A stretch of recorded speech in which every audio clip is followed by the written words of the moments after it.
దేవునికి నా వందనాలు. నాకు ఈ సమయాన్ని ఇచ్చిన ఆత్మీయ తల్లిదండ్రులకు వందనాలు. నా కోసం ఎంతో ఓపికగా వెయిట్ చేస్తున్న మీ అందరికీ నా యొక్క వందనాలు.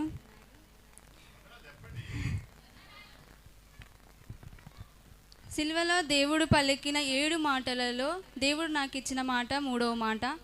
మొదటి మాట దేవుడు పలికింది తన తండ్రితో అయితే, రెండవ మాట దేవుడు పలికింది ఒక దొంగతో అయితే, 3వ మాటగా యేసుక్రీస్తు ప్రభుల వారు తన తల్లితో పలికారనమాట. ఆ 3వ మాట యోహాను సువార్త 19వ అధ్యాయము 26-27. యేసు తన తల్లియు తాను ప్రేమించిన శిష్యుడును దగ్గర నిలుచుండుట చూచి, అమ్మ ఇదిగో నీ కుమారుడు అని తన తల్లితో చెప్పెను. తర్వాత శిష్యుని చూచి, ఇదిగో నీ తల్లి అని చెప్పెను. ఆ గడియ నుండి ఆ శిష్యుడు ఆమెను తన ఇంట చేర్చుకొనెను. చదివిన ఈ వాక్య భాగంలో మనకు 3 వ్యక్తులు కనబడుతున్నారు. ఒకరు యేసుక్రీస్తు ప్రభుల వారైతే, ఇంకొకరు శిష్యుడైన యోహాను, మరొకరు తల్లి అయిన మరియా. ఈ వాక్య భాగంలో తల్లి అయిన మరియా ఎంతగానో బాధిస్తుంది. తనను ఎంతగానో ప్రేమించిన కుమారుడు, తనని ఎంతగానో చూసుకోవాల్సిన కుమారుడు సిలువ పైన మేకులతో వేలాడబడుచున్నాడు. అప్పుడు ఒక తల్లిగా తనకి ఎంత బాధ ఉంటుందో మనం ఎరగగలము. అయితే నేను ఈ వాక్య భాగంలో 3 గురించి మాట్లాడుచున్నాను. ముందుగా మనకి యేసయ్య ఏ విధంగా సిలువలో మనకి ఎట్లాంటిగా ఏ రీతిగా అయితే మనకు మాదిరిగా ఉంటూ ఉన్నాడో ఆ మాటల గురించి మనం మాట్లాడుకుందాం. యేసుక్రీస్తు ప్రభుల వారు బంధాలకు చాలా విలువనిస్తున్న మనిషిగా, చాలా కేరింగ్ పర్సన్గా మనకు కనబడుచున్నారు. అయితే this was the word Jesus spoke to his dearest mother and dearest disciple. అయితే మనకు దేవుడు సియోను కొండ మీద మోషకు ఇజ్రాయేలీలకు ఒక 10 ఆజ్ఞలు ఇచ్చారు కదా. ఆ 10 ఆజ్ఞలలో 5 ఆజ్ఞలు మనిషికి దేవునికి సంబంధించిన ఆజ్ఞలు అయితే, మరొక 5 ఆజ్ఞలు మనం ఎట్లాగా ఉండాలి, మనం ఎట్లా నడుచుకోవాలి, ఏ రీతిగా ఉండే యేసుక్రీస్తు ప్రభుల వారు మనల్ని మెచ్చుకుంటారో ఆ రీతిన 5వ ఆజ్ఞగా మనకు ఒక వాక్యం ఉంది. నిర్గమకాండము 20వ అధ్యాయము 12వ వచనం. నీ దేవుడైన యెహోవా నీకు అనుగ్రహించు దేశములో నీవు దీర్ఘాయుష్మంతుడగునట్లు నీ తండ్రిని నీ తల్లిని సన్మానించుము. నీ తల్లిని నీ తండ్రిని సన్మానించడం అనేది మన మనుషులుగా మనం చేయవలసిన మన బాధ్యత. మన తల్లిదండ్రులను మనం ఎప్పుడూ విడిచిపెట్టలేదు. ఎంత గొప్పవాడైన యేసయ్యే సిలువలో ఏలాడుచు కూడా తను ఎంతో శ్రమ భరిస్తూ ఎంతో బాధపడుతూ అంతగానం ఉన్న తర్వాత తన తల్లిని ఎందుకు ఆదరించుకున్నాడు? తన తల్లిని ఇంకొకరిని అప్పగించాడు.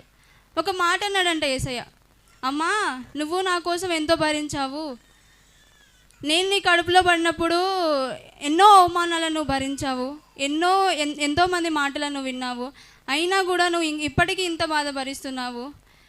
నేను ఈ స్థితిలో ఉన్నా కానీ నీ పరిస్థితిని నేను అర్థం చేసుకోగలనమ్మా, అందుకనే నేను నీకు శిష్యుడైన యోహానికి అప్పగిస్తున్నానని అంటే ఒక మాట ఇచ్చాడు.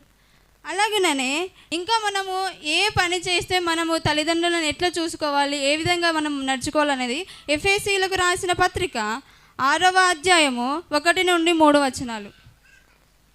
ఎఫెసీ 6 పిల్లలారా ప్రభువునందు మీ తల్లిదండ్రులకు విధేయులై ఉండుడి, ఇది ధర్మమే.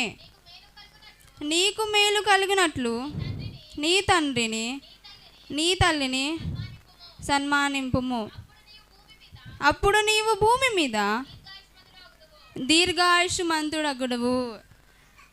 యేసయ్యకి తెలుసు మనం ఏదో మేలు లేకపోతే ఆశీర్వాదం లేకపోతే వీళ్ళు సరిగా ఉండరు, ఏదో ఒకటి ఆశిస్తారు కాబట్టి ఇలాంటి ఆశీర్వాదాలు ఉంటేనే ఉంటాయని దేవుడు ముందు నీకు మేలు కలుగునట్లు, మేలుంటేనే మనం ఏదైనా నువ్వు నాకేమైనా చేయమంటే చేస్తావా, నాకేంటి అని అడుగుతాం కదా. అలాగనే దేవుడికి కూడా తెలుసు కాబట్టి నీకు మేలు కలుగునట్లు నీవు దీర్ఘాయుష్మంతుడు అవుతావు, నీ భూమి మీదనే నీవు దీర్ఘాయుష్మంతుడు అవుతావని దేవుడు ఆల్రెడీ మన కొరకు ఎన్నో ఆశీర్వాద కార్యాలు, ఎన్నో ఆశీర్వాదకరమైన మాటలను రాసి పెట్టాడు. అలాగనే మనము ఎప్పుడూ కూడా మన తల్లిదండ్రులను విడిచిపెట్టొద్దు. వాళ్ళు వృద్ధాప్యంలో ఉన్నారు, వాళ్ళని విడిచిపెట్టాలి, వాళ్ళు నేను ఎందుకు చూసుకోవాలి, వాళ్ళు కనకపోతే మనం లేము, వాళ్ళు మనం చూసుకోకపోతే మనం ఈ హోదాలో ఉండేటోళ్ళం కాదు, వాళ్ళు లేకపోతే మనం ఈ జీవితాన్ని జీవించేవారము కాదు.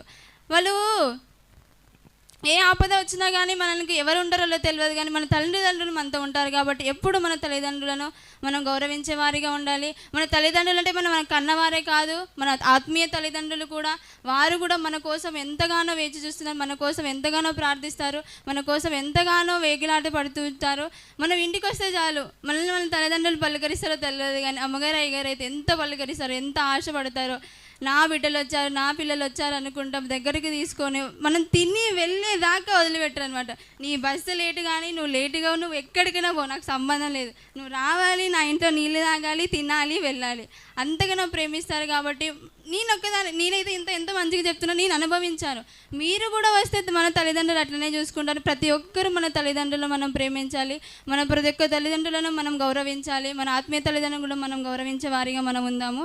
అలాగనే మనము ఇట్లా దేవునికి విధేయత చూపిస్తాము. తల్లిదండ్రులకు విధేయత చూపకపోతే ఎలాంటి వాటిని మనం అనుభవిస్తామో వాటిని గురించి కూడా తెలుసుకుందాము. మత్తయి సువార్త 15వ అధ్యాయము 4-5 వచనాలు. తల్లిదండ్రులను గనుపరచుమని తల్లి అయినను తండ్రి అయినను తల్లి అయినను దూషించువాడు తప్పక మరణము పొందవలనని దేవుడు సెలవిచ్చెను. విన్నారా? మనము తల్లిదండ్రులను దూషించే వారిగా ఉంటే తప్పక మరణము మనకు కలుగుతుందని దేవుడి వాక్య భాగంలో దేవుడే మనకు రాసి ఉన్నాడు. గనుక మనం ఈ మాట ద్వారా అయినా మనము వేచి ఉండి మనం బుద్ధి కలిగి మన తల్లిదండ్రులు మనం మంచిగా చూసుకుందాము. అలాగనే 5వ వచనం మరీ ముఖ్యంగా తప్పించుకునేవారు. వీరైతే ఒకడు తన తల్లి అయినను తండ్రి అయినను చూచి నా వలన నీకేది ప్రయోజనమగునో అది దేవార్పితమని చెప్పిన ఎడల తన తండ్రి అయినను తల్లి అయినను ఘనపరచనక్కర లేదని చెప్పుచున్నాను. అయితే మనకు దేవార్పితం అనే వాక్య భాగానికి అర్థము ఇక్కడ ఉంటుంది. మార్కు సువార్త 7వ అధ్యాయము 11వ వచనంలో మనకు దేవార్పితం అంటే దాని యొక్క అర్థం ఏమిటో అక్కడ తెలుస్తుంది అనమాట. మార్కు సువార్త 7వ అధ్యాయము 11వ వచనము. అయినను మీరు ఒకడు తన తండ్రినైనను తల్లినైనను చూచి నా వలన నీకు ప్రయోజనమగునని ఏదో కోర్బాను అనగా దేవార్పితమని చెప్పిన ఎడల తన తండ్రికైనను తల్లికైనను వానిని ఏమీ చేయనీయక మీరు నియమించిన మీ పారంపర్యాచార్యుల వలన దేవుని వాక్యమును నిరర్థకము చేయుదురు, ఇలాంటివి అనేకములు మీరు చేయుదరని చెప్పాను. దేవార్పితము అనగా కోర్బాన్ అనగా దేవార్పితం అంటే కొంతమంది ఏమంటారు, వాళ్ళు వృద్ధులు వచ్చిన తర్వాత కొంతమంది మేము బయట మనీ మీకోసము స్పెండ్ చేసామమ్మా, ఇక్కడ ఆ బ్యాంకులో వేసాము, ఈ బ్యాంకులో వేసాము అంటారు. కానీ వాళ్ళకి ఏమైనా ఇబ్బంది వచ్చినప్పుడు పైసలు అడగానే ఏమైనా చూపించాలని అనగానే ఏమంటారు, లేదమ్మా నేను దేవునికి ఇంత చేద్దాం అనుకున్నాను, అంత చేద్దాం అనుకున్నాను, వాళ్ళకి ఇది చేద్దాం అనుకున్నాను, అట్లా చేద్దాం అనుకున్నాం అనేసి అంటారు.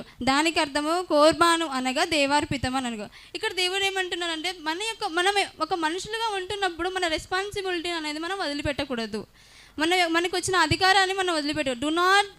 Do not deny your responsibility. మీ యొక్క రెస్పాన్సిబిలిటీని మీరు ఎప్పుడు కూడా విడిచిపెట్టద్దు. దేవుడే అంటున్నాడు, మీరు మీ తల్లిదండ్రులను పట్టించుకోకపోతే మరణమే కలుగుతుంది. మరణం అనే మాటను మీ మనసులో అనుకుంటున్నాను. ఇంకొక మాట సామెతలు 23వ అధ్యాయము 25వ వచనము.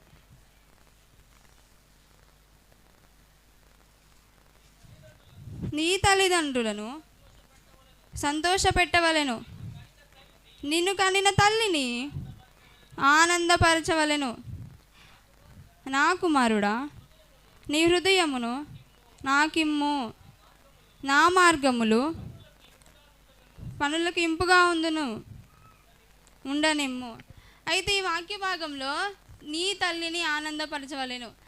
దేవుడు సిలువలో ఉండి కూడా, అంత శ్రమలలో ఉండి కూడా, అంత బాధలో ఉండి కూడా తన తల్లిని జ్ఞాపకం చేసుకొని ఉన్నాడు. అసలు ఎట్లాంటి బాధ అది! ఈ చేయిలో ఒక మేకు, ఈ చేయిలో ఒక మేకు, తల మీద ముళ్ళ కిరీటము, కింద కాళ్ళ మీద మేకు. ఎంత బాధ! మనం చిన్న ముళ్ళు గుచ్చుకుంటేనే విలువల్లో ఆడిపోతాము. చిన్న జ్వరం వస్తూనే లేవలేము. అమ్మా నాకు నా వల్ల అవుతలేదు, నా చేతన అవుతలేదు. అలాంటి సమయంలో కూడా దేవుడు తన తల్లిని మరవలేదు, తన తల్లిని విడిచిపెట్టలేదు. తను ఎక్కడ వెళ్ళిపోతున్నాడనే శిష్యుడైన యోహానుకు తను అప్పగించి వెళ్ళాడు తన తండ్రిని. అయితే దేవుడు భూమి మీద వచ్చిన కారణంగా 2 విషయాల కోసం వచ్చాడు. ఒకటి తండ్రి చిత్తాన్ని నెరవేర్చడం కోసం, ఒకటైతే తన కుటుంబం అనగా తన తల్లిని ఎక్కడ విడిచిపెట్టు. ఈ 2 కార్యాలను దేవుడు జరిగించాడు. ఈ 2 కార్యాలను ఘనంగా జరిగించిన తర్వాతే దేవుడు తన శిలువ మరణాన్ని అప్పగించాడు. అలాగనే మరియా, ఇక్కడ దేవుడు మనకు ఒక రీతిగా ఉన్నట్లయితే మరియా ఎంత బాధ, ఎంత శోధ, ఎంత శ్రమ. అప్పటికే యోసేపు చనిపోయాడు. అటు భర్త లేడు, ఇక్కడ కొడుకు చూస్తేనేమో సిలువ పైన ఉన్నాడు. అలాంటి తల్లిని మనం ఎప్పుడూ మర్చిపోవద్దు. ఆ తల్లిని మనము అదృశ్యంగా తీసుకొని మనం అట్లనే జీవించాలని, తల్లిలాగా మనం ప్రతి ఒక్క తల్లి ఉండునగున ప్రతి ఒక్కరు అలాగనే జీవించాలని కోరుకుందాము. లూకాసు వార్త 2వ అధ్యాయము 35వ వచనం.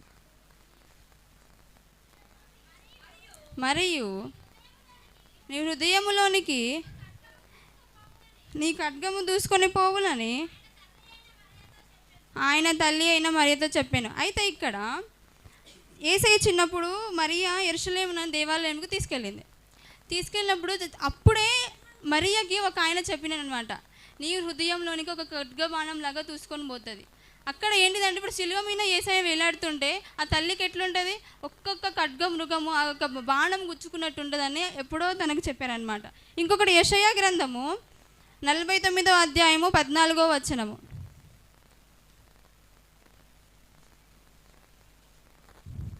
యెషయా గ్రంథము 49వ అధ్యాయము. అయితే సియోను యెహోవా నన్ను విడిచిపెట్టి ఉన్నాడు, ప్రభువు నన్ను మర్చిపోవచ్చున్నాడు అనుకొనుచున్నది. స్త్రీ తన పుట్టిన బిడ్డను గర్నింపకొని ఉండుట, తన తండ్రి పిల్లను మరచున వారైనా మరచుదురు కానీ నేను నిన్ను మరువను. సీమోను అనుకుంటున్నారు, దేవుడు నన్ను విడిచిపెట్టారు, నా ప్రజలను మర్చిపెట్టిండు, దేవుడు నన్ను మర్చిపోయిండు అని అనుకుంటాడు. లేదు లేదు లేదు, దేవుడు ఏ స్థితిలో ఉన్నాను, ఏ బాధలో ఉన్నాను, ఏ శ్రమలోనూ ఉన్నా కానీ దేవుడు నిన్ను నన్ను ఎవ్వరిని విడిచిపెట్టే దేవుడు. తన తల్లినే మర్చిపోలేదు. అంత సిలువ భారాన్ని మోస్తూ కూడా, అంత శ్రమలలో ఉంటూ కూడా తన తల్లిని మర్చిపోలేదు. మనం అనుకుంటున్నాము ఒక ఆపద వస్తే అది తీరకపోతే ఏమనుకున్నాం, అయ్యో నన్ను దేవుడు మర్చిపోయాడు, దేవుడు నన్ను చూసుకోవడం లేదు, దేవుడు నన్ను మర్చిపోయాడు, ఏ స్థితిలో నన్ను పట్టించుకోవడం లేదు, దేవుడు నేను ఇట్లా చేస్తున్నాను అవమానిస్తాం కదా. ఈ వాక్య భాగం దేవుడు ఏ సిచ్యువేషన్లో కానీ, ఏ బాధల్లో కానీ దేవుడు మనల్ని మర్చిపెట్టే దేవుడు కాదు. కావున ఈ యొక్క 3వ మాటగా మనం అందరమును మన తల్లిదండ్రులను, చిన్న పిల్లలనే కాదు, పెద్దలనే కాదు, వృద్ధులనే కాదు, ఎవరికి తల్లిదండ్రులు ఉన్నా, ఎవరున్నా, మన ఆత్మీయ తల్లిదండ్రులున్నా ఎవరినైనా మనం గౌరవించే వారిగా, మన తల్లిదండ్రులను మనము గుర్తుపెట్టుకునే వారిగా, వారికి మన కష్టం వస్తే, బాధ వస్తే, ఏ ఆపద వచ్చినా కానీ మనం ముందుండే వారిగా మనం ఉందాము. చాలామంది అనుకుంటారు క్రిస్టియన్స్ కదా, వాళ్ళు బాగా పీస్గా ఉంటారు, వాళ్ళు బాగా మంచిగా ఉంటారు, వాళ్ళు మంచిగా చూసుకుంటారు అనే చాలా నమ్మకం ఉంటుంది. చాలామంది నేను చాలా విన్నాను, క్రిస్టియన్స్ చాలా పీస్ఫుల్గా ఉంటారు, మంచిగా ఉంటారు, వాళ్ళ పేరెంట్స్ని మంచిగా చూసుకుంటారు. అలాంటి మాటను మనము నిలబెట్టుకుందుము గాక, అలాగనే మనం ఉందుము గాక, మన తల్లిదండ్రులను మనం ఉందుము గాక. ఎలాంటి సిచ్యువేషన్లో అయినా, ఏ బాధ అయినా, ఏ శ్రమ అయినాను మన తల్లిదండ్రులు వృద్ధాపంలో ఉన్నప్పుడు వాళ్ళని మనం కంటికి రెప్ప వలె మనం చూసుకుందుము గాక. లాస్ట్గా నేను ఒక చిన్న వర్డ్ చెప్తున్నాను దేవుని కోసం. What a loving saviour, what a compassionate son, what a wonderful God. ఎంత ప్రేమగల రక్షకుడు, ఎంత జాలిగల కుమారుడు, ఎంత అద్భుతమైన దేవుడు. మన దేవుడు అద్భుతమైన దేవుడు, మన దేవుడు లోకరక్షకుడు, మన దేవుడు ప్రేమగల రక్షకుడు, నిన్ను నన్ను చూస్తున్న దేవుడు, నిన్ను నన్ను గణపరుస్తున్న దేవుడు, నిన్ను నన్ను ఎంతగానో ప్రేమిస్తున్న దేవుడు. కాబట్టి మనము మన తండ్రి వల్లే మన తల్లిదండ్రులు మనం చూసుకుందాము గాక, మనం ఇలానే నడుచుకుందాము గాక. యేసు పరిశుద్ధ నామములో ఈ వాక్య భాగం దీవించును గాక.